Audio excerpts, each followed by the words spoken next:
मेरा नाम है मोहित और आपका स्वागत हमारे यूट्यूब चैनल हिस्ट्री चैंपियन में। तो जैसा कि आप जानते हो, आपका जो बीएससी का पेपर होने वाला है वैल्यू एडेड कोर्स का, traditional and the modern medicine for everyday health solution, तो उससे संबंधित जितने भी आपके सामने महत्वपूर्ण एमसीक्यूज़ हैं और उनके साथ मैं थ्योरी भी आपको समझाऊंगा। एमसीक्यू कोई भी पढ़ा सकता है, आपको यूट्यूब पर बहुत पढ़ाने वाले मिल जाएंगे, लेकिन मेरे जैसी थ्योरी आपको कहीं पर नहीं मिलेगी। ये वीडियो देखने के बाद में आपको पता चल जाएगा, इतना कॉन्फिडेंस आ जाएगा आपको कि पेपर में आप करके आ जाओगे।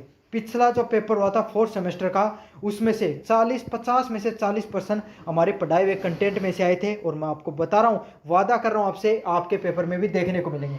बस आपको क्या करना है, आपको मैं जितना कंटेंट बताऊं बस उतना कंटेंट अच्छे से पढ़ के जाना है। ये आप मेरे से वादा करो कि जितना मैं आपको बताऊंगा उतना आप पढ़ के जाओगे। तो चलो शुरू करते हैं अपन वीडियो को। इससे पहले आपको क्या करना है, चैनल को सब्सक्राइब कर देना और वीडियो को लाइक कर देना है और अपने दोस्तों को जरूर से शेयर कर देना है। और एक चीज़ और बताऊं, जैसे आप लाइक करोगे तो कमेंट वाला सेक्शन आएगा ना, वहाँ पर एक प्यारा सा कमेंट छोड़ देना और वहाँ पर हाइप का एक ऑप्शन दिखेगा, मतलब ऑप्शन क्या आएगा, हाइप का आएगा, उस पर हाइप पे भी आपको क्लिक कर देना है। इससे क्या और बच्चों के आपके पास शेयर हो जाती है वीडियो, तो और बच्चों के पास शेयर होती है तो उनको भी मदद मिलती है। इसलिए आपका काम यही है कि आपके जितने भी कॉलेज के ग्रुप हैं बस उनमें वीडियो को शेयर कर दिया करो और साथ के साथ लाइक सब्सक्राइब और जो कमेंट कर दिया करो, ताकि और दोस्तों के पास भी पहुंच जाए ये वीडियो। यूनिट फर्स्ट की बात करें अपन, which ancient Indian text is considered the foundation scripture of Ayurveda. तो कौन सा भारतीय ग्रंथ है वो आयुर्वेद का मूल मंत्र माना जाता है। ये सेम टू सेम पर्सन मैंने पढ़ाया था पिछले पेपर में और यह देखने को मिला था। तो कौन सा माना जाता है आपका, चरक संहिता है। उसमें ही सबसे पहले किसकी बात की गई थी, आपको आयुर्वेद के बारे में बात की गई थी। और चरक संहिता किसके द्वारा लिखी गई थी, चरक के द्वारा लिखी गई थी। समझ में आ गया आपको। तो आयुर्वेद के बारे में सबसे पहले किसने बताया था, चरक संहिता में बताया था। अगले वाला प्रश्न की बात करूं, Ayush component primarily focus on the mental and the physical wellbeing through the posture breathing and meditation. तो आयुष जो प्रणाली है, पहले मैं आयुष समझाता हूं आपको क्या होता है। तो देखो आयुष क्या है, आयुष एक भारत सरकार के द्वारा एक प्रणाली लॉन्च की गई, एक ये समझ कि योजना लॉन्च करी गई, समझ में, जिसमें प्राचीन जो हमारी चिकित्सा प्रणालियाँ थी, जिसमें कौन कौन सी, A for Ayurveda, Y for yoga, U for Unani, S for Siddha और एच फॉर जो आपका होम्योपैथी होता है उससे संबंधित। तो ये जितनी भी आपकी जो पुराने समय में जो उपचार की पद्धतियाँ हुआ करती थी ना, वो विलुप्त होती जा रही थी। तो सरकार ने एक योजना बनाई इनको आगे बढ़ाने के लिए। तो यही है, उसमें क्या बताया गया है, आयुष का कौन सा अंग मुख्य रूप से आसन, स्वशासन, ध्यान के माध्यम से मानसिक स्वास्थ्य की बात करता है। तो कौन सा करता है, योगा करता है। तो आपने देखा होगा बाबा रामदेव, आपको पता है, सुबह सुबह टेलीविजन पे आ जाते हैं और योगा करते रहते हैं, ध्यान करने के बारे में बताते हैं, आसन करने के बारे में बताते हैं, स्वशासन आपके साथ स्वास्थ्य से संबंधित चीज़ों के बारे में बात करते हैं। तो कौन सी प्रणाली में होता है ये, कौन सी आयुष प्रणाली में, योग में ये सब चीज़ की जाती है। अच्छा प्रश्न है, बस लैंग्वेज आर्ट है। तो लैंग्वेज आर्ट आएगी तो मैं इस प्रकार के आपको पढ़ के जाना है। इसके अलावा देखो ये शायद चौथा या पांचवा या जो वीडियो होगा, तो इससे पहले एक और वीडियो मैंने कराया, वो बहुत ज़्यादा इंपॉर्टेंट है, क्योंकि इससे पिछली बार हार्ड पेपर आ गया था, तो उसमें यूनिट सेकंड और यूनिट थर्ड से ज़्यादा हार्ड क्वेश्चन पूछे गए थे। तो स्पेशल मैंने उसी पे वो वीडियो बनाया था पिछले वाला, वो जरूर से देखकर जाना, आपको मस्ट है देखना। इस वीडियो को देखने के बाद उसको जरूर से देखना। In naturopathy which of the following is considered the great healer.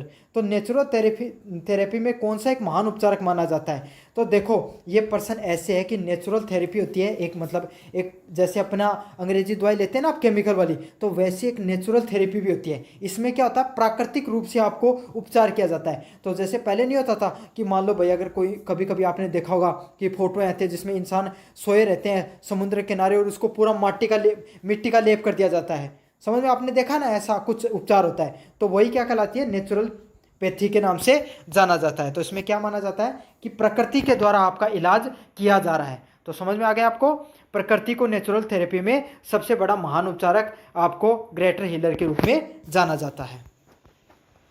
आगे वाला प्रश्न है, the ministry of Ayush was officially establish in which year. तो आयुष जो मंत्रालय है ये कब शुरू हुआ है, ये 2014 के अंदर आयुष मंत्रालय उसकी शुरुआत की गई है। मोस्ट इंपॉर्टेंट प्रश्न, अभी तक ये प्रश्न पूछा नहीं गया, नया है, आ सकता है आपके सामने। According to the Ayurveda, imbalance in which the element dosha cause disease. तो आयुर्वेद के अनुसार किन तत्वों की दोष से असंतुलन है वो रोग उत्पन्न होता है, मतलब कौन से ऐसे तत्व हैं जिनसे आपके शरीर में इनके असंतुलन से आपकी बीमारियां हो सकती हैं। कौन सा, कफ, वात और पित्त। तो कफ होता है ना आपके, कफ मतलब जो आपके शरीर के अंदर जो जो जुकाम वगैरह हो जाती है तो जो कफ जम जाता है उसको कफ बोलते हैं। वात मतलब आपके जो मवाद वगैरह फुंसी वगैरह जो होती है उसके अंदर जो पीला पीला लिक्विड हो जाता है ना, वो वात बोला जाता है। और पित्त, पेट के अंदर खाना पीना अच्छे से नहीं पचता है तो जो कीटाणु पैदा हो जाते हैं उसको पित्त बोला जाता है। तो यही आपके शरीर के अगर ये 3 चीज़ें बन रही हैं तो इसका मतलब यही है कि आपको बीमारी होने वाली है या बीमारी हो सकती है। तो यही होता है, अच्छे से याद कर लेना। ये प्रश्न आएगा कफ, वात और पित्त से संबंधित, चाहे घूम कर आए, फिर कर आए, कैसे भी आए, लेकिन ये प्रश्न आपको देखने को मिलेगा।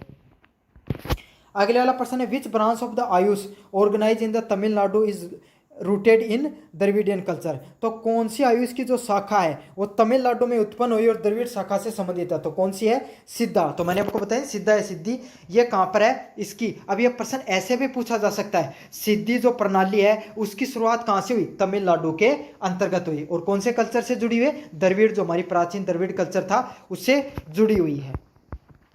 अगले वाला प्रश्न है which of the following herbs are known as the Indian ginseng. तो इंडियन जिनसेक के नाम से कौन से हब को, कौन सी जड़ी बूटी को जाना जाता है?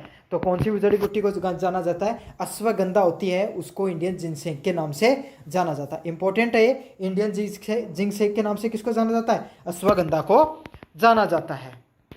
अगले वाला प्रश्न है what is the term of life force energy in yoga and Ayurveda. तो योग और आयुर्वेद में जीवन ऊर्जा के लिए कौन सा शब्द उपयोग किया जाता है? तो जीवन आपका जो जिंदगी है और आपके शरीर की जो ऊर्जा होती है उससे संबंधित कौन सा शब्द यूज किया जाता है? प्राण शब्द है, उसको यूज किया जाता है। समझ में आ गई? प्राण शब्द क्या हो गया? जैसे थारो अपना जो शरीर है वो कार्य कर रहा है, समझ में आ रहा है? तो ये कार्य करता है तो इसमें क्या ऊर्जा भी खर्च होती है। अब उस ऊर्जा को किस नाम से जाना जाता है? प्राण ऊर्जा के नाम से जाना जाता है। समझ में आ गई ना? प्राण ऊर्जा जो अपन शरीर एक्टिव रहता है। अब आदमी कदे कदे कौन कम मेरा तो ओहो 8 गुट्टा सा टूट रहे हैं, शरीर में कोई जान नहीं गुन बच्ची, तो इसका अर्थ क्या? आपकी जो प्राण ऊर्जा है आयुर्वेद के अनुसार वो कमजोर हो गई, उसमें ऊर्जा की कमी देखने को मिल रही है। समझ में आ गया आपको?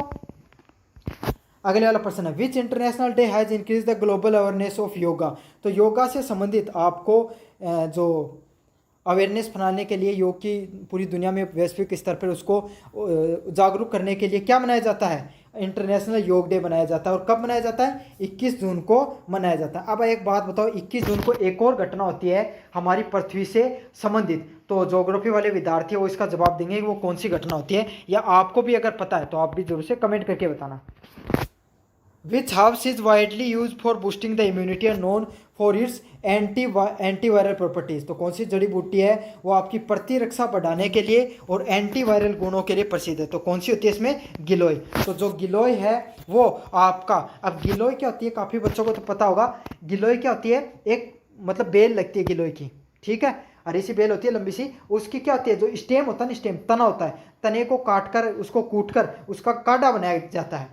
समझना? कड़वी होती है थोड़ी पीने में और उसको सुबह सुबह पिया जाता है। सर्दियों में देखना बाबा रामदेव एक गिलास लेकर रखेंगे अपने पास में, गिलोय के बारे में बताएंगे आपको, है ना। तो यही होते हैं, गिलोय एक जड़ी बूटी होती है और इसको पाने से, इसको पीने से क्या होता है? आपका शरीर में इम्यूनिटी बढ़ती है।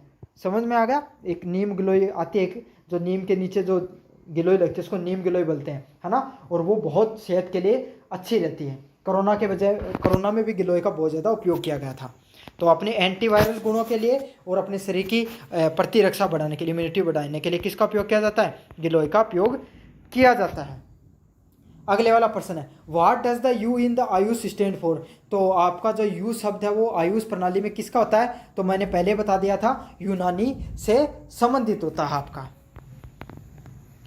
What is the meaning of अवस्था इन आयुर्वेद। तो आयुर्वेद में स्वास्थ्य का, अवस्था बोल दिया, स्वास्थ्य का क्या अर्थ होता है? तो आयुर्वेद क्या बताता है? आपका तन, मन और शरीर, वो तीनों की तीनों चीजें, आपका तन मतलब शरीर, मन मतलब क्या होगा? आपका जो विचार आते हैं वो, और आत्मा मतलब अंदर की जो आपका जो एनर्जी होती है, प्राण ऊर्जा होती है, वो तीनों की तीनों सुखी होनी चाहिए। तो यही होता है स्वास्थ्य व्यक्ति वही होगा जिसका तन शरीर खुश, मन में से भी खुश और आत्मा वो भी खुश, और तीनों यह है कि जो और traditional modern medicine and everyday health solution ने पढ़ लियो अच्छा मन करके, समझ में आ गई, तब थे स्वस्थ। अगले वाला प्रश्न है त्रिफला किन 3 फलों का संयोजन होता है? तो त्रिफला किससे बनी होती है आपकी? तो ये काफ़ी इंपॉर्टेंट है, आंवला, हरितकी और विभूतिकी। तो ये 3 होती हैं आपका, आंवला, हरितकी और विभूतिकी नाम, तीन नामों की आपकी क्या होती हैं? ये 3 जड़ी बूटी हुई हणु मिल के एक त्रिफला बना है। तो सुनो त्रिफला का चूर्ण है ये जो आपके आते हैं ना च्यवनप्राश वगैरह आते हैं तो उसमें काफ़ी बार ये त्रिफला का यूज़ किया जाता है। ये त्रिफला काम क्या होता है, कोई का भाई मतलब कॉन्स्टिपेशन की दिक्कत हो गई, खाना ढंग से नहीं पच रहा, तो उसके लिए त्रिफला का उपयोग किया जाता है। अगले वाला प्रश्न है, सोवा रिगपा प्रणाली मुख्य रूप से भारत के किन क्षेत्रों में प्रसिद्ध है? तो ये था ना, यहाँ अजीब सा नाम को लग रहा है कि तो कठे है लद्दाख और सिक्किम में। तो ये अजीब से जो नाम दिखे सोंगपाप, चोंगा फोंगा, ऐसे शब्द कहाँ पर ज़्यादा देखने को मिलते हैं? नॉर्थ ईस्ट या लद्दाख वगैरह में ज़्यादातर देखने को मिलते हैं। तो ये भी एक चिकित्सा प्रणाली होती है, कहाँ पर देखने को मिलती है? लद्दाख और सिक्किम में ज़्यादातर देखने को मिलती है। अगले वाला प्रश्न है, which ancient practice focus on cleaning the body through the technique like काजल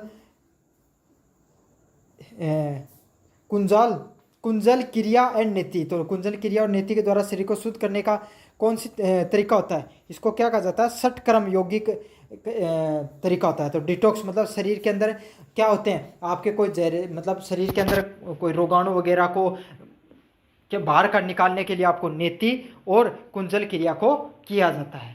समझ में आ गया आपको? ये जो पर्सन लेकर आए हो ना, ये सारे के सारे नए पर्सन है, डिफरेंट टाइप के पर्सन। आपको ये इजी पर्सन नहीं है, सारे मतलब अच्छे पर्सन लेकर आए हो, ताकि अगर पर्सन का पेपर का लेवल अच्छा आ जाए, डिफरेंट पर्सन पूछने लग जाए प्रोफेसर, तो आपको इन पर्सनों से देखने को मिलेंगे।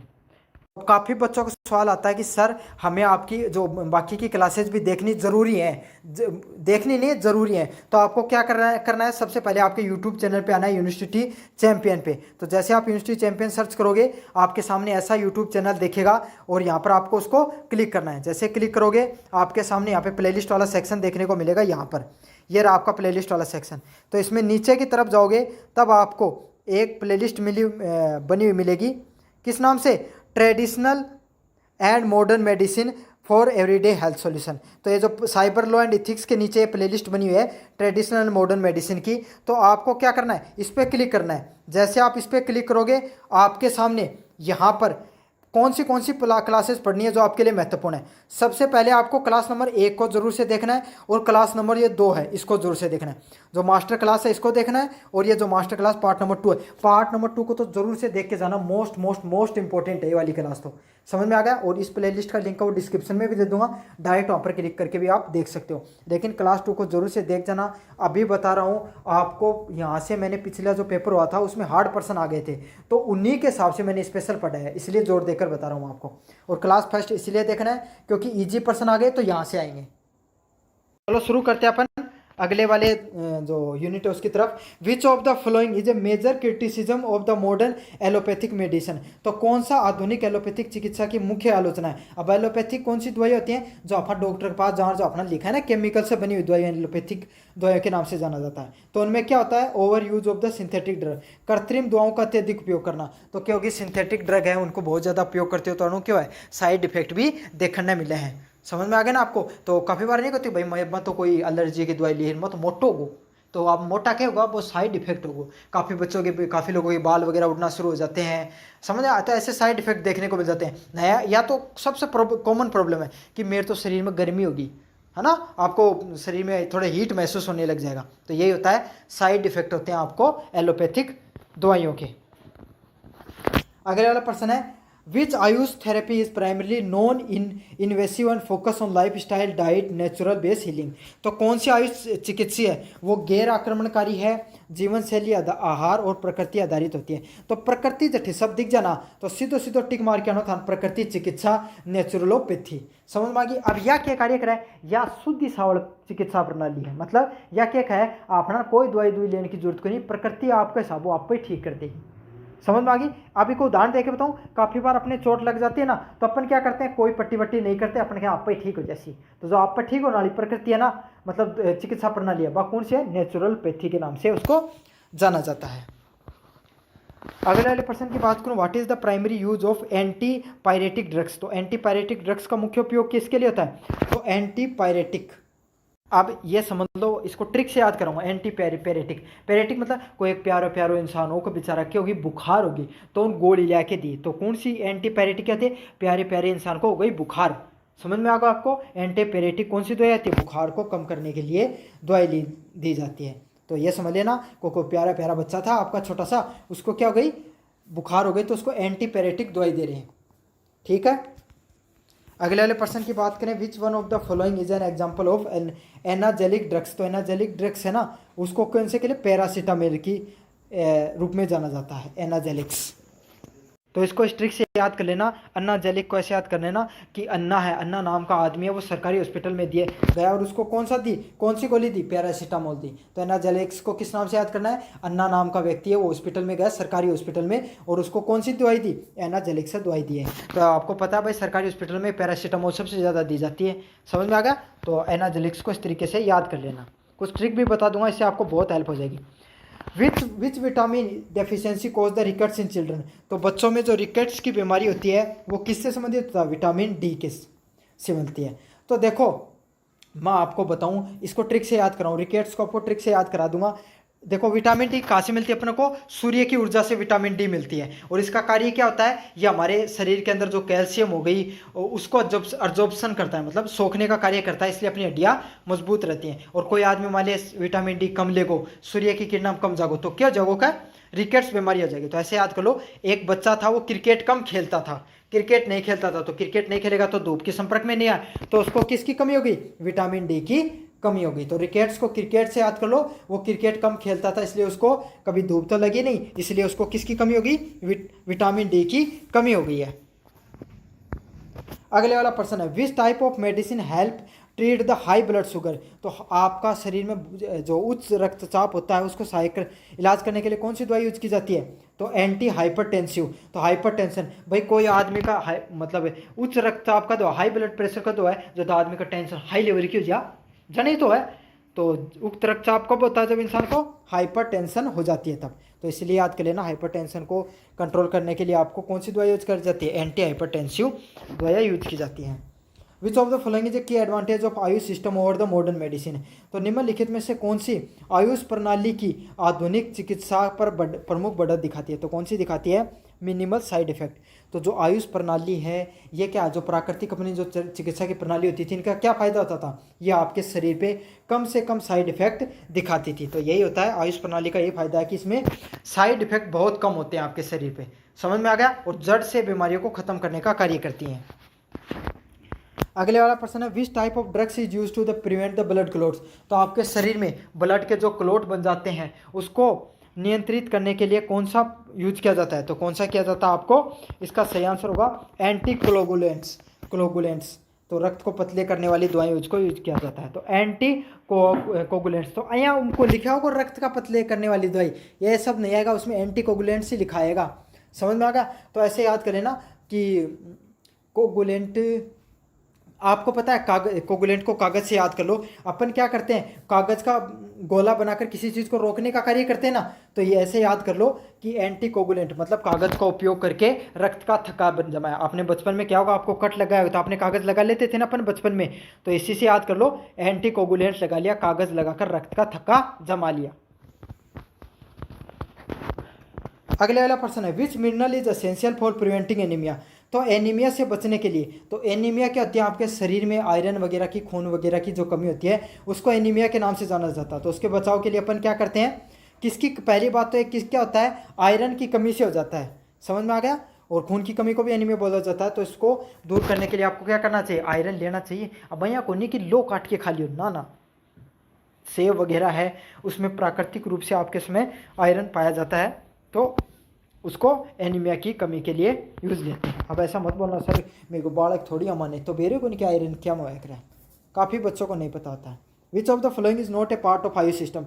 तो निम्नलिखित में से कौन आयुष प्रणाली का हिस्सा नहीं है, तो कौन सा नहीं है आपके सामने, एलोपैथी, जो अंग्रेजी दवाई हो है ना, सॉरी नेचुरल थेरेपी पे मार दिया कि ठीक, जो एलोपैथी जो अपने जो केमिकल से बनी हुई दवाई होती हैं, इनको एलोपैथी के नाम से बोला जाता है, ये आपके आयुष प्रणाली का हिस्सा नहीं होती हैं। बाकी आयुर्वेद, योगा, यूनानी, सिद्धि और होम्योपैथी, ये किसका है, आयुष प्रणाली का हिस्सा है। अगले वाले प्रश्न की बात करूँ, which drugs category help in relieving the symptoms of allergy.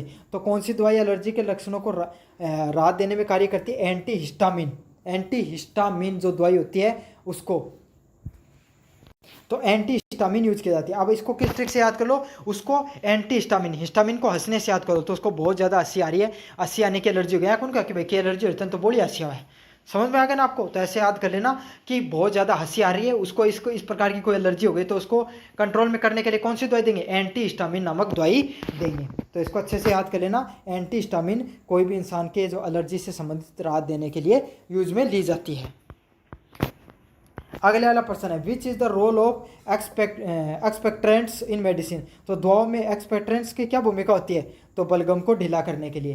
तो एक्सपेक्ट्रेंट्स हो गया, जब वो कौन सी कफ वगैरह की अपना दवाई दी जा कि भाई कोई आदमी को एकदम बहुत ज़ोर की क्योंकि जुकाम होगी तो उसको दिया जाता है, ताकि क्या हो जाते हैं, बाम वगैरह को याद कर लो आप, बाम वगैरह नहीं लाते हैं जो शायद अगर आपको पता होगा तो या नहीं पता होगा काफ़ी बच्चों को कि बाम वगैरह आती हैं, वो क्या आती है आपको शरीर को गर्म करने के लिए, कफ बलगम वगैरह को थोड़ा ढीला करने के लिए उसमें यूज की जाती हैं। तो यही होता है टू लूजन द मुकस, ताकि आपको वो फेफड़ों से छूटे और बाहर निकल के आ जाए। Which vitamin is essential for blood clotting. तो ब्लड क्लोटिंग के लिए कौन सी यूज की जाती है, के। तो क्लोटिंग को थाने कटे कै कौन नाम सुनने क्लोटिंग में कै, तो के से याद कर लो, समझ में आ गई। ब्लड क्लोटिंग कै, क्लोटिंग में कै शब्द सुनाई दे रहा ना, तो विटामिन के से संबंधित होगा आपका।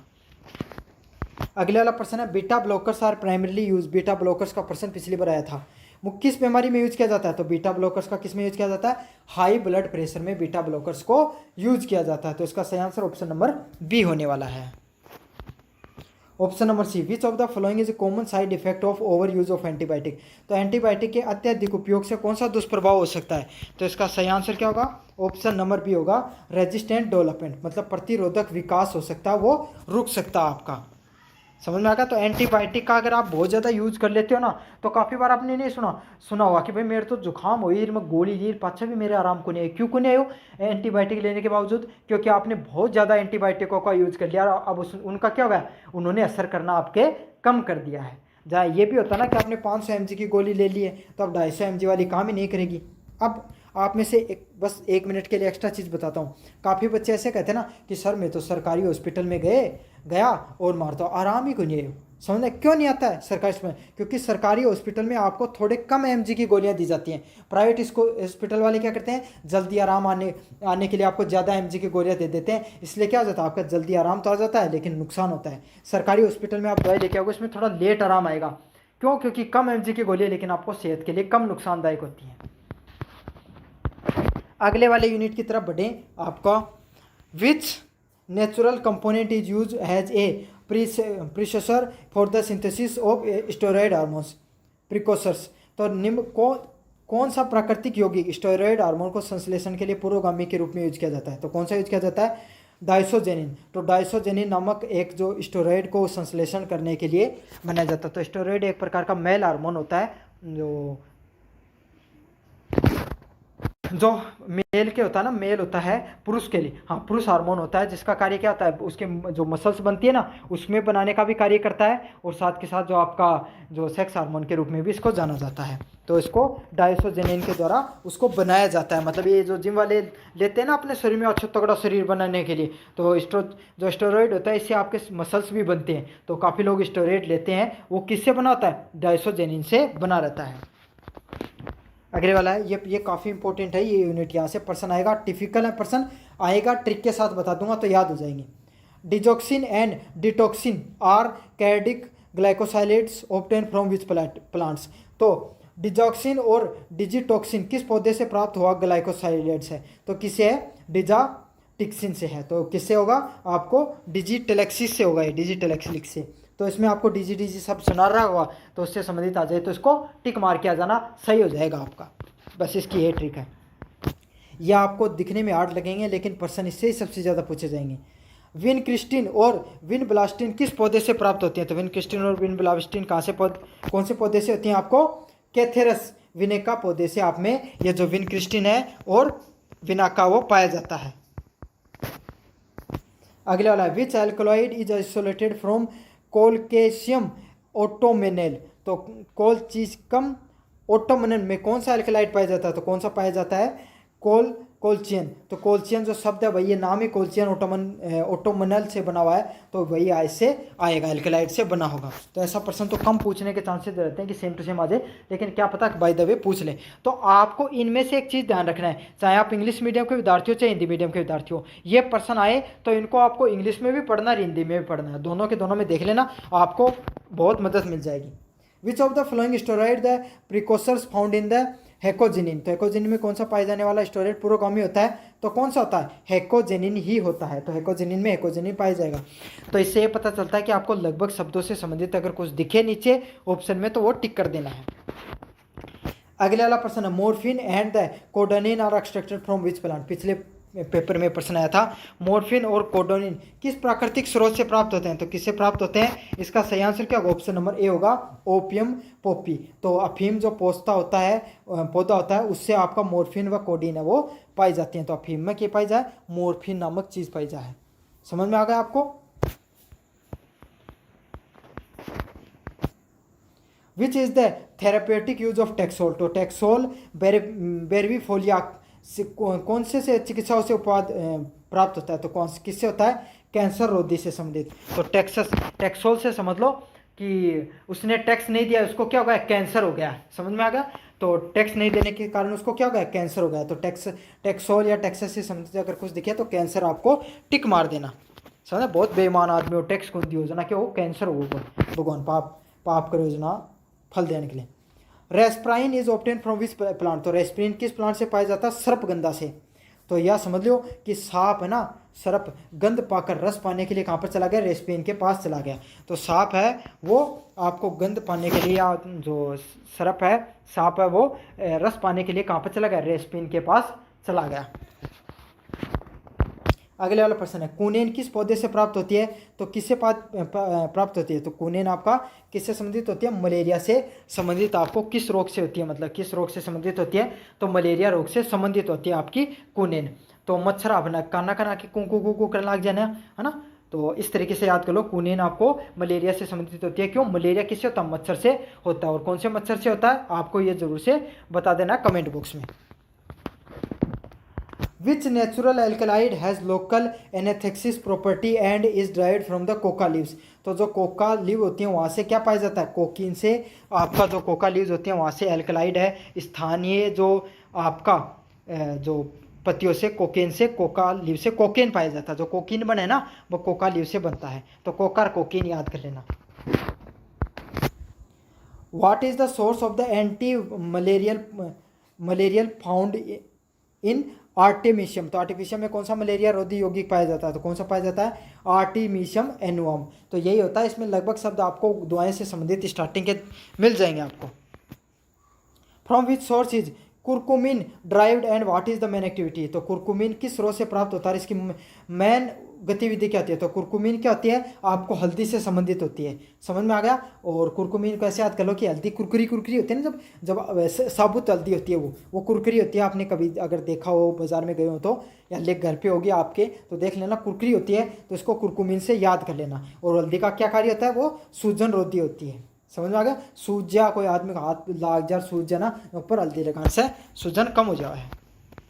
अगले वाला प्रश्न है, विच natural component found in green tea known for Kameng and relaxation. तो आपको कौन सी दवाई है, उसको ग्रीन टी में कौन सा यौगिक जो आपको शांति और विश्राम के लिए जाना जाता है, तो कौन सा होता है, एल-थियामिन है। एल-थियामिन है, उसको उपयोग में लिया जाता है, जो आपको शांति प्रदान करने का कार्य करता है।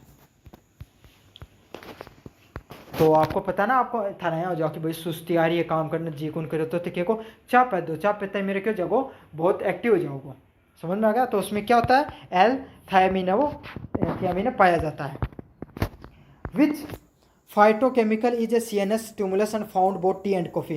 टी और कॉफ़ी में क्या पाया जाता है, कैफीन पाया जाता है। तो वही एग्जांपल कि आपको सुस्ती वगैरह होती है तो आप क्या कर लेते हो, आप चाय पी लेते हो, चाय पी के खुश हो जाते हो कि भाई मेरे तो जान आ गई, एकदम ऊर्जा आ गई। लेकिन ऊर्जा नहीं होती साहब, वो होता है कैफीन नाम का नशा। और उसको पीने के बाद में आपको क्या हो जाता है, नशा हो जाता है, और आपका शरीर आपको एक्टिव महसूस होता है।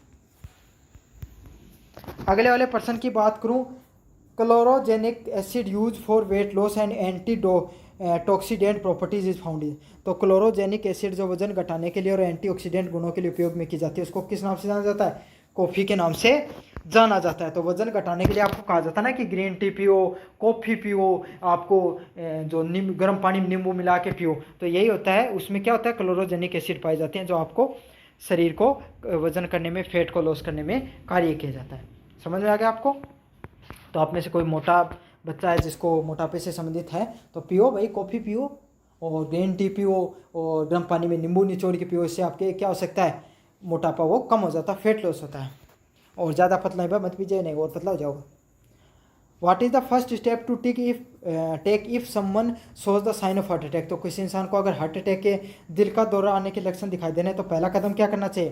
तो आपको क्या करना चाहिए, तुरंत आपातकालीन को बुला लेना चाहिए, तुरंत इमरजेंसी करके, इमरजेंसी आपको एम्बुलेंस के लिए कॉल कर लेना चाहिए। खुद ज़्यादा डॉक्टर बनने की जरूरत नहीं होती इस चीज़ में।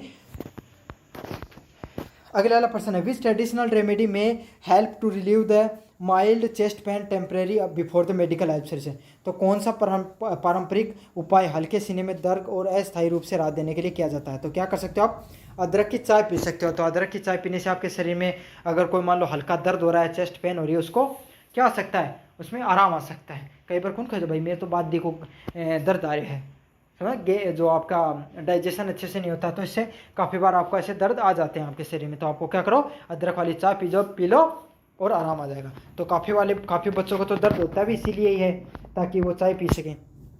क्या आप भी टी लवर हो क्या? कमेंट जरूर करना एक बार। Which symptoms is most common in stroke. तो ब्रेन स्ट्रोक में कौन सा लक्षण आपका सामान्य होता है? तो कौन सा होता है? वन साइडेड वीकनेस और पैरालिसिस। तो कोई आदमी को अगर ब्रेन स्ट्रोक आ गया, ब्रेन का लकवा समझ सकते हो आप इसको, तो इसमें क्या हो जाएगी, एक तरफ कमज़ोर हो जाएगा शरीर में, या फिर लकवा मार सकता है उस व्यक्ति को।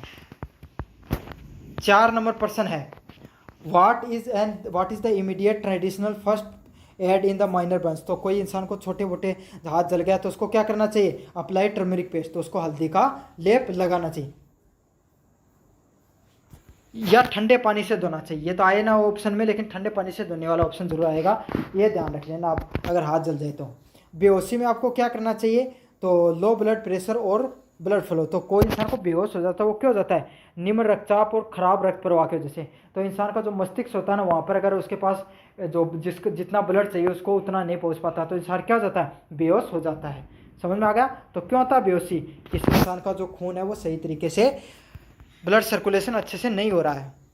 इन the case of choking which method is use to clear the airway. तो कोई इंसान ने, अगर छोटा बच्चा गुठली वगैरह खा लेते ना, तो उनका जो गला वो रुक जाता, अवरोध हो जाता। तो आपको क्या करना चाहिए उसके लिए, आपको हाई मिल्क विधि को यूज करना चाहिए। हाई मिल्क विधि यही है कि पीछे जाके करती हूँ दो एक जोर की, छोटे बच्चे के मत नहीं देना, आपके बराबर का तभी मारना उसको, मतलब पीछे आपको छाती का नाम है, उसके जो कमर होती है ना उस पर थप्पी मारो।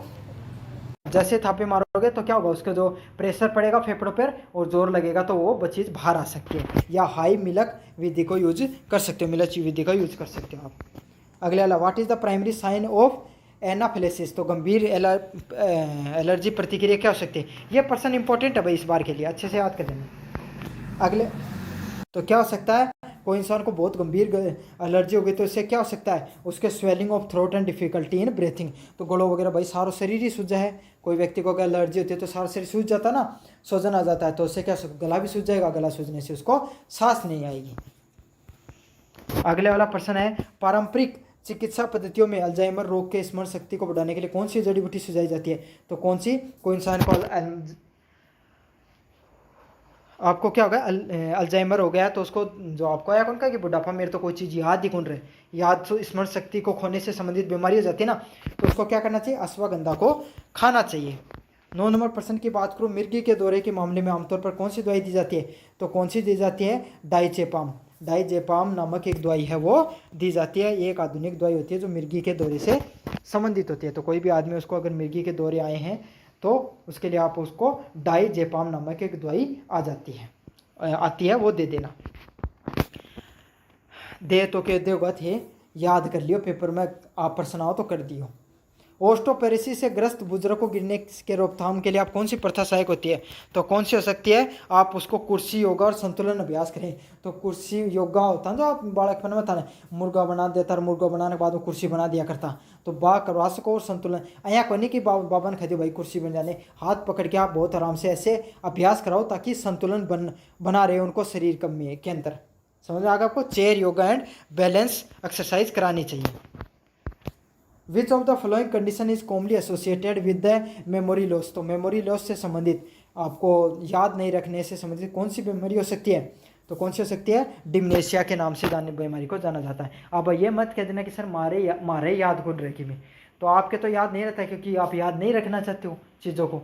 समझ में आया? आपको कोई बीमारी नहीं होती है, भूलना एक सामान्य प्रक्रिया होती है, लेकिन किसी को कुछ याद नहीं रहे बिल्कुल, तो उसको कौन सी बीमारी हो सकती है?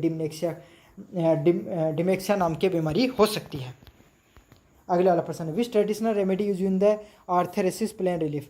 तो गठिया के दर्द में राहत के लिए कौन सी पारंपरिक जो दवाई यूज की जाती है? तो क्या कर सकते हो आप? जो लहसुन है उसके तेल की मालिश कर सकते हो। तो लहसुन के तेल की मालिश अगर जोड़ों पे करोगे तो क्या हो जाता है? उसका जो जोड़ है उसमें दर्द कम हो सकता है। अगले वाला प्रश्न है, what should be the done first in the case of poisoning. तो कोई भी इंसान को जहर, अगर उसने जहर खा लिया तो इससे संबंधित आपको क्या क्रिया की जानी चाहिए? जहर नियंत्रण या आपात सेवा को बुलाना। तो कॉल पॉइजन को और इमरजेंसी हेल्प को कर सकते हो, या फिर उसको कोशिश करो कि वो उल्टी कर दे। अगर उल्टी कर देगा तो क्या हो जाएगा? उसको जहर कट जाएगा, उसका शरीर से बाहर आ जाएगा। अगले वाला पार्किंसन डिजीज, इंपॉर्टेंट है, प्रश्न आ सकता है। Affect which part of the body. तो पार्किंसन डिजीज किससे जुड़ी होती है? आपको मस्तिष्क और गति नियंत्रण से होती है आपकी। अगला, which emergency conditions requires the immediate use of epinephrine injection. तो कौन सी आपात स्थिति में एनेफ्रेपिन आपको इंजेक्शन देना आवश्यक होता है? तो एनाफिलेटिक शॉक से पहले आपको ये इंजेक्शन देना होता है। तो ये तो था आपका traditional and modern medicine for everyday health solution से संबंधित जितने भी इंपॉर्टेंट एमसीक्यू थे और प्लस उनका सॉल्यूशन था, दोनों के दोनों करवा दिए हैं। बाकी आपको इसकी पीडीएफ कहाँ पर मिलेगी ये भी मैं बता देता हूँ अभी कभी। आपको पीडीएफ डाउनलोड करनी है तो आपको क्या करना है, मैंने जो डिस्क्रिप्शन उसमें टेलीग्राम चैनल का लिंक दूंगा, उस टेलीग्राम चैनल पे आपको क्लिक करोगे तो ऐसे टेलीग्राम चैनल पे पहुंच जाओगे। तो वहाँ पर आपको क्या करना है, सबसे पहले ऊपर की तरफ क्लिक करना है। यूनिवर्सिटी चैंपियन पे जैसे क्लिक करोगे यहाँ पर एक नीचे की तरफ फाइल वाला सेक्शन बना हुआ है, यहाँ पर आपको क्लिक करना है। जैसे क्लिक करोगे यहाँ पर आपको सर्च करना है ट्रेडिशनल, स्पेलिंग अच्छे से देख लेना। यहाँ पर अभी मैंने एक पीडीएफ डाली है कि 1.2 MB की, ये वाली पीडीएफ पे आपको क्लिक करना है और इसको पढ़ लेना अच्छे से। बस में आ गया। अभी मेरे वाले में डाउनलोड नहीं हो रही है इंटरनेट की इसी वजह से, तो आपको डाउनलोड कर लें, डाउनलोड करके अच्छे से पढ़ लेना। इंपॉर्टेंट है पढ़ना, समझ में आ गया। और यूनिट 3 और यूनिट 2 और 3 के स्पेशल 30 क्वेश्चन कर रखे हैं आपको। मैं बता रहा हूँ आपको पढ़ना बहुत ज़्यादा ज़रूरी है। आपका पेपर डिफ़िकल्ट बन गया तो मैं बता रहा हूँ फेल हो सकते हो इस पेपर की, तो अच्छे से पढ़ लेना इस पीडीएफ को।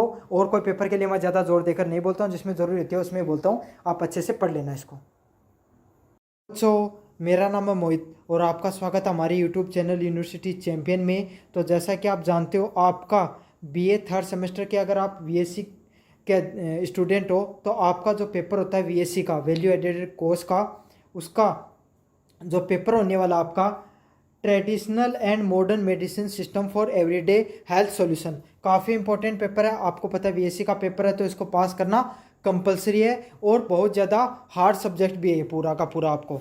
तो आज मैं आपके सामने जो पीडीएफ है उसके इंपॉर्टेंट क्वेश्चंस की एमसीक्यूज़ की पीडीएफ लेकर आया हूँ।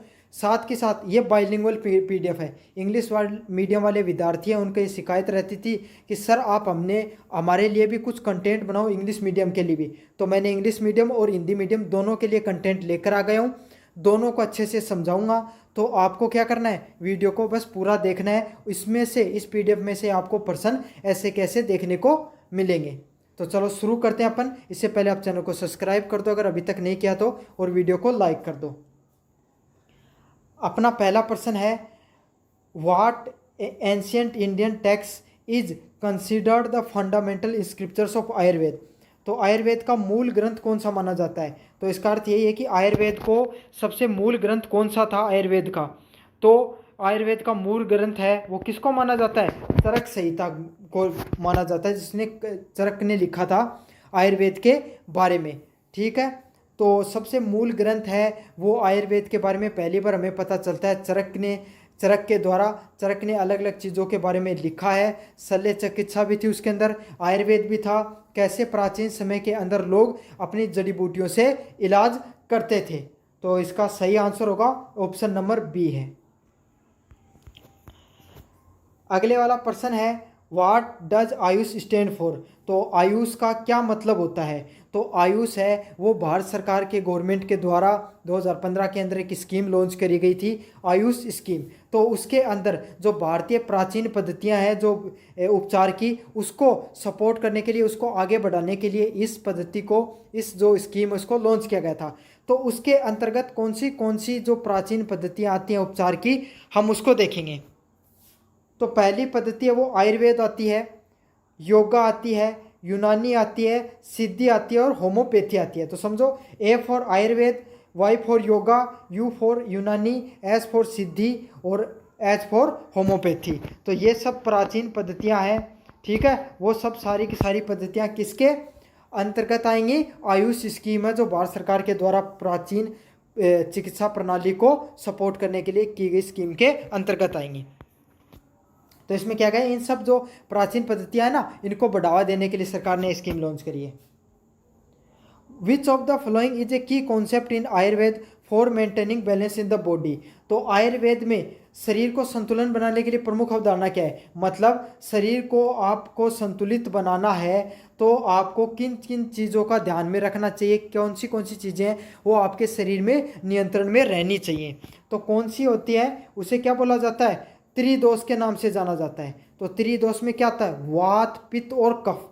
तो कोई व्यक्ति है उसका वात, पित्त किससे संबंधित होता है, पेट से संबंधित होता है। आपके पेट के अंदर कोई भी प्रकार की खाना वगैरह का पचन अच्छे से होना चाहिए, वो क्या होता है, पित्त होता है। कफ क्या होता है, आपके स्वास्थ्य से, सांस से संबंधित होता है। आपके जो बलगम वगैरह जम जाता है उसको कफ कहते हैं। और वात है वो आपकी जो शरीर के जो खुजली वगैरह हो गई, जो स्किन वगैरह उससे संबंधित है। तो इसे त्रिदोष के नाम से जाना जाता है।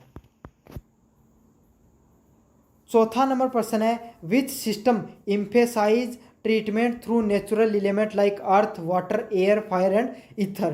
तो कौन सी पद्धति है इनमें से जो जल हो गई, वायु हो गई, अग्नि और आकाश जैसी प्राकृतिक तत्वों द्वारा उपचार पर बल देती है।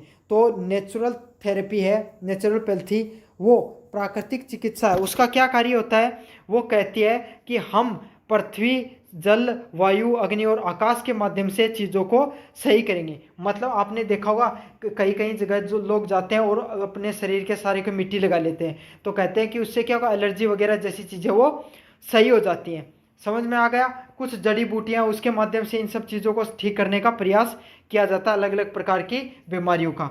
तो ऐसी थेरेपी जिसमें जो प्रकृति से जुड़ी हुई चीज़ों का प्रयोग करके अगर कोई बीमारी को ठीक किया जाता है, उस प्रकार की पद्धति को क्या बोला जाता है, प्राकृतिक चिकित्सा या नेचुरोपैथी के नाम से जाना जाता है। ठीक है। अगले नंबर प्रश्न की बात करें, which yoga practice is aimed specially at mental concentration and meditation.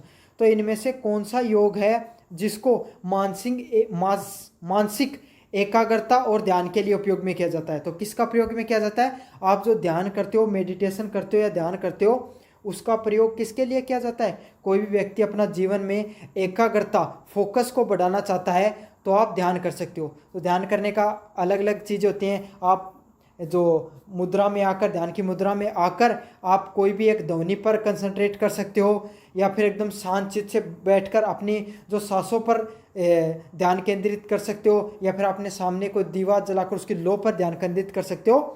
तो अलग अलग तरीके होते हैं ध्यान केंद्रित करने के, लेकिन इसके माध्यम से आप क्या कर सकते हो, आपका फोकस है वो काफ़ी ज़्यादा बढ़ जाता है। 6 नंबर प्रश्न है, कौन सी भारतीय जड़ी बूटी स्मृति और मानसिक क्षमता को बढ़ाने के लिए प्रसिद्ध है। तो ब्राही नामक एक जड़ी बूटी है, जो कोई भी व्यक्ति है उसको अगर याददाश्त से संबंधित प्रॉब्लम रहती है तो उसको दूर करने के लिए ब्राही नामक जो जड़ी बूटी है उसको खा सकता है। तो उसकी जो सोचने की क्षमता है, याददाश्त है, वो काफ़ी तेज़ी से बढ़ जाती है। अगले वाला प्रश्न है, आयुर्वेद के अनुसार रोग का मुख्य कारण क्या है। ठीक है, what is the primary cause of disease according to the Ayurveda. तो आयुर्वेद के अनुसार रोग का प्रमुख कारण क्या होता है, दोषों का असंतुलन, इम्बैलेंस ऑफ डोसेस। दोष का असंतुलन क्या होता है, मतलब आपका आहार है, समझ में आ गया, आपकी जो दैनिक जीवन क्रिया वो उसमें परिवर्तन हो गया है। जैसे कि आप हर कुछ जो आपके मन में आ रहा है वो आप खाने लग गए, आपने समय पर नींद पूरी नहीं की तो आप किसका शिकार हो जाओगे, बीमारी का शिकार हो जाओगे। अगले वाला प्रश्न है yoga was codified in written form by which stage. तो योग को लिखित रूप किस ऋषि ने संहिताबद्ध किया था। तो आपको सबको पता है योग के बारे में किस ऋषि ने लिखा है, तो पतंजलि ने लिखा है। समझ में आ गया। तो योग के बारे में किसने लिखा है, पतंजलि ने लिखा है। और उसी पे बाबा रामदेव है, उनका जो प्रोडक्ट है पतंजलि वो भी इसी चीज़ पे चलता है। Which is not the part of AYUSH system. तो आयुष सिस्टम का क्या है, कौन सा पार्ट नहीं है। तो आपको पता है योग हो गया, आयुर्वेद हो गया, सिद्ध हो गया, ये सब चीज़ तो क्या है, आयुष जो भारत सरकार की जो स्कीम है उसके अंतर्गत आती है। लेकिन जो रेकी नामक चीज सिस्टम है ये इस पद्धति का हिस्सा नहीं है। तो इनमें से जो रेकी है वो आयुष जो पद्धति है उसका हिस्सा नहीं है, बाकी सभी की सभी इस पद्धति का हिस्सा है। अगले वाला प्रश्न है कौन सी भारतीय जड़ी बूटी प्रतिरक्षा प्रणाली को मजबूत करने के लिए विश्व प्रसिद्ध है। तो इनमें से कौन सी जो जड़ी बूटी है वो अपनी इम्यूनिटी सिस्टम को बढ़ाती है। इंग्लिश में which Indian herbs is best known world wide for its immunity boosting properties. तो इम्यूनिटी को बढ़ाने के लिए कौन सी जो जड़ी बूटी है वो उपयोग में ली जाती है। तो आपको पता है गिलोय है, ठीक है, गिलोय है, उसका प्रयोग किया जाता है इम्यूनिटी को बढ़ाने के लिए। तो गिलोय एक की बेल आती है, उसकी तने को अपन क्या पानी में डालकर काढ़ा बनाकर पीते हैं, उससे क्या होती है आपकी इम्यूनिटी बूस्ट होती है। इससे क्या फ़ायदा होता है, आपके शरीर में जो खांसी हो गई, जुकाम हो गई, या फिर आपके शरीर के अंदर या कोई भी प्रकार के रोग जल्दी लग जाते हैं, उससे आपकी इम्यूनिटी बढ़ती है। और गिलोय को आपको पता है अमृता नाम से जाना जाता है, प्राचीन समय के अंदर गिलोय को अमृता नाम से जानते थे। तो ये प्रश्न भी बनता है, आपको अच्छे से करके जाना है इस प्रश्न को भी। अगले नंबर प्रश्न है सिद्ध चिकित्सा प्रणाली मुख्य रूप से किस क्षेत्र में विकसित हुई। इन विच रीजन डिड सिद्धा मेडिसिन प्राइमरी इवोल्व। तो सिद्ध है वो नामक जो चिकित्सा प्रणाली है वो कहाँ पर इवोल्व हुई, कहाँ से निकल कर आती है, किस क्षेत्र से। तो आपको पता है तमिलनाडु से।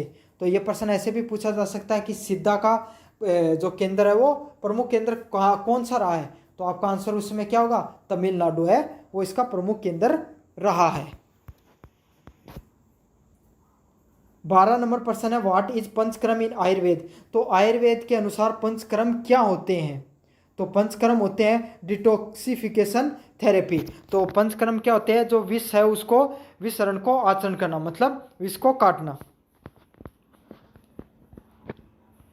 13 नंबर प्रश्न है which of the following herbs is known for its anti inflammatory property. मतलब सूजन कौन सी जड़ी बूटी है जो आपके शरीर में सूजन रोधी गुण करती है। मतलब कोई भी व्यक्ति को अगर सूजन आ गया है तो वो उस जड़ी बूटी का अगर प्रयोग करता है तो उसका सूजन है क्या हो जाता है, कम हो जाता है। तो ऐसी कौन सी जड़ी बूटी है इनमें से। तो अगर आपको सूजन आ गया तो आप कौन सी जड़ी बूटी का यूज करते हो, हल्दी का यूज करते हो अपने शरीर के ऊपर। तो इससे क्या हो जाता है, सूजन कम होने का कार्य करता है। अगला वाला प्रश्न है according to the yoga philosophy what is the ultimate goal of human life. तो योगा के अनुसार जीवन का अंतिम लक्ष्य क्या है। तो आपको पता है योग के अंदर बताया गया अथाय योगा कि आप जीवन में सब कुछ कर लो, उसके बाद में आपको भक्ति या योग करना चाहिए जिससे आप किसकी प्राप्ति कर सको, मोक्ष की प्राप्ति कर सको। तो मोक्षा या liberation is the ultimate goal of the life. तो इसका सही आंसर क्या होगा, ऑप्शन नंबर बी होगा। 15 नंबर प्रश्न है which what is one of the following reason for Ayurveda growing global acceptance. तो आयुर्वेद की पूरी दुनिया में मान्यता मिलने के पीछे क्या कारण रहता है। तो क्या कारण रहा है, holistic approach and the minimal side effect. मतलब इसके जो सबसे कम साइड इफेक्ट देखने को मिलते हैं और ये सारी बीमारियों को उपचार करने में सक्षम भी होता है। तो आयुर्वेद क्या है, आयुर्वेद थोड़ा टाइम जरूर लेता है लेकिन ये किस तरीके से कार्य करता है, कोई भी बीमारी है उसकी जड़ तक पहुंचता है और उसको जड़ से ख़त्म कर देता है। और इसका क्या होता है, इसका किसी भी प्रकार की कोई साइड इफेक्ट देखने को नहीं मिलते हैं। इसीलिए धीरे धीरे जो आपका आयुर्वेद है वो पूरी दुनिया में क्या हो रहा है, पॉपुलर हो रहा है। अब बात करते हैं यूनिट नंबर 2 की तरफ। यूनिट नंबर 1 के जो महत्वपूर्ण एमसीक्यूज हैं वो मैंने आपको करा दिए हैं। तो पहला प्रश्न है, what is the primary benefit of the modern medicine in the daily life. तो आधुनिक चिकित्सा का दैनिक जीवन में क्या लाभ है। तो आधुनिक चिकित्सा उसका दैनिक जीवन में क्या लाभ है।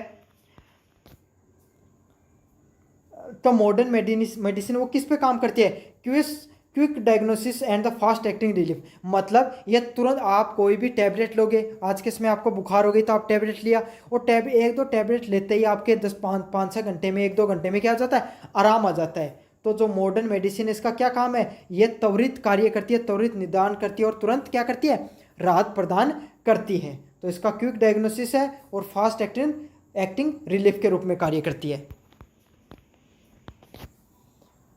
2 नंबर प्रश्न है, which system emphasises the prevention and the holistic care.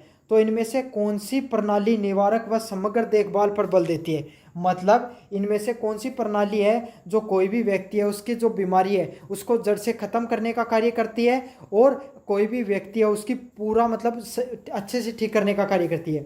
तो कौन सी, मॉडर्न मेडिसिन नहीं, एलोपैथी नहीं, एलोपैथी भी मॉडर्न मेडिसिन में आती है, शल्य चिकित्सा नहीं। तो आयुष जो चिकित्सा है वो क्या कार्य करती है, वो कोई भी व्यक्ति है उसको पूर्ण रूप से ठीक करने पर जोर देती है, उसका आहार ठीक करेगी, उसका दैनिक दिनचर्या को ठीक करेगी। जैसे कि आपने आयुर्वेद से कोई इलाज कराया तो सबसे पहले आपको डॉक्टर दवाई देगा, दवाई के साथ क्या कहेगा, आपको इन तीन चीज़ों को नहीं खाना है, तेल नहीं खाना है, खटाई नहीं खानी है, इन सब चीज़ों का ध्यान रखना है, ठंडे पानी में नहीं जाना है, समय पर सोना है। तो वो क्या करते हैं, जो आयुर्वेद है वो सबसे पहले किसी भी व्यक्ति की दैनिक दिनचर्या और आहार को ठीक करने का कार्य करता है। तो इससे क्या होता है, आपका शरीर ऑटोमेटिक धीरे धीरे सही हो जाता है। तो यही चीज़ है, कोई भी व्यक्ति के जो प्रिवेंटिव और होलिस्टिक केयर का कार्य किसका रहता है, आयुष का रहता है। 3 नंबर प्रश्न है, which drugs class is use to the relieve pain. मतलब कौन सी दवाई है जिसका प्रयोग दर्द से राहत देने के लिए किया जाता है। तो एनाल्जेसिस नामक एक दवाई आती है जिसका प्रयोग किसके लिए किया जाता है, अगर आपको दर्द हो रहा है तो आप एनाल्जेसिस का प्रयोग कीजिए, आपको तुरंत क्या हो जाएगा, ठीक हो जाएगा। तो आपने खिलाड़ियों को देखा होगा, वो क्या होते हैं, खेलते रहते हैं और उनको चोट लग जाती है और तुरंत किसी जो इंजेक्शन का या फिर स्प्रे का प्रयोग किया तो वो तुरंत ठीक हो गए। तो वो यही होता है एनाल्जेसिस। अगले वाला है, which of the following is an example of antacid. तो एंटा एसिड का उदाहरण कौन सा इसमें से, तो ranitidine is an example of antacid. तो एंटा एसिड क्या होता है, एंटा एसिड होता है एंटासिड जो आपके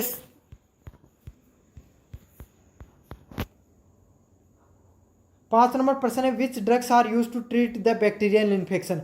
तो कोई भी व्यक्ति है उसको जीवाणु का संक्रमण हो गया तो उसको कौन सा यूज करना पड़ता है, कौन सा बैक्टीरिया को यूज करना पड़ता है। तो जीवाणु संक्रमण को ठीक करने के लिए मैं एंटीबायोटिक लेते हैं। तो आपने काफ़ी पॉपुलर नाम है एंटीबायोटिक दवाइयों का, जो क्या होता है, आपके वायरल वगैरह हो जाते हैं तो एंटीबायोटिक दवाइयाँ आपको काफ़ी बार दी जाती हैं। तो बैक्टीरिया की जो रोग होता है उसी को काट करने का कार्य कौन करता है, एंटीबायोटिक होती हैं वो काम करती है। लेकिन वायरस जनित बीमारियाँ होती हैं उस पर एंटीबायोटिक काम नहीं करती हैं।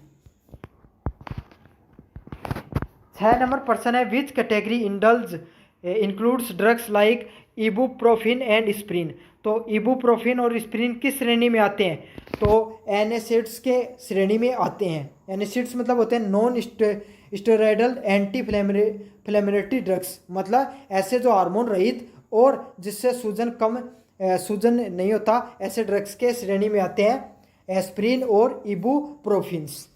तो ये बस आपको डायरेक्ट इन सब प्रश्नों को याद करना, इनका कोई लॉजिक नहीं है इन चीज़ के पीछे, कि बायोलॉजिकल टर्म्स है सारी की सारी।